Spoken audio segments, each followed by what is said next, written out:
가미카제. 다들 들어본 적 있으시죠? 가미카제는 2차 세계대전 당시 일본이 마지막 수단으로 선택한 자살 특공대입니다. 폭탄이 장착된 비행기를 몰고 적의 함대로 무모하게 돌진하는 건데요. 우리나라를 침략하고 전 세계를 상대로 전쟁을 일으킨 일본 제국주의의 상징과도 같은 말이죠. 그런데 우리나라의 온라인 쇼핑몰에서 가미카제라는 이름을 붙인 상품이 버젓이 판매되고 있다는 사실이 드러났습니다. 우길기가 그려진 마스크부터 가미카제라는 이름의 티셔츠, 모자, 신발까지 가미카제 관련 상품은 그 종류도 다양했습니다. 게다가 한두 곳이 아니었는데요. 국내 대형 온라인 쇼핑몰 24곳 가운데 18곳이 이와 같은 제품들을 판매하고 있었습니다. 대부분은 해외 구매 대행 플랫폼에서 발견되었는데 해당 쇼핑몰들은 이를 아무 검증 없이 그대로 판매한 거죠. 가미카제라는 이름을 붙인 객실도 있었습니다. 이런 문제 제기에 대해 한 온라인 쇼핑몰 관계자는 다수의 판매자가 상품을 올려 판매하는 오픈마켓의 특성상 한계가 있다고 토로합니다. 금치거를 선정하더라도 누락되는 상품이 있을 수 있다는 거죠.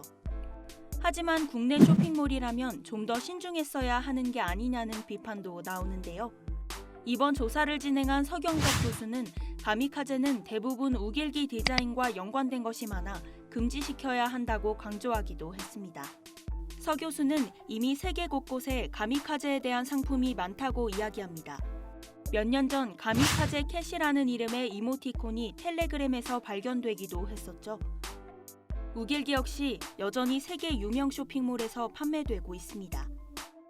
아마존, 구글, 위시는 지난달 25일 앞으로 인종차별적인 제품 판매를 금지하겠다고 밝힌 뒤 독일 나치의 상징인 하겐크로이츠 관련 상품을 팔지 않고 있습니다. 하지만 마찬가지로 전범기인 일본의 우길기는 아직도 판매되고 있는데요. 이와 관련해 사이버 외교사절단 반크는 우길기 판매 역시 중단하라고 요구하기도 했습니다. 독일의 경우 하겐크로이츠를 비롯한 나치의 상징을 사용하지 못하게 하는 법이 있습니다. 서 교수는 우선 국내라도 법적 규제가 필요하다고 조언했는데요.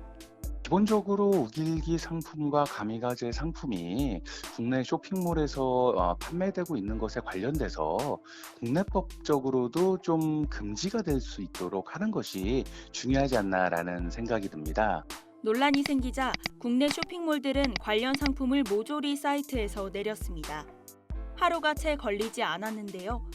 의지가 있다면 사전에 막는 것도 가능했다는 얘기입니다.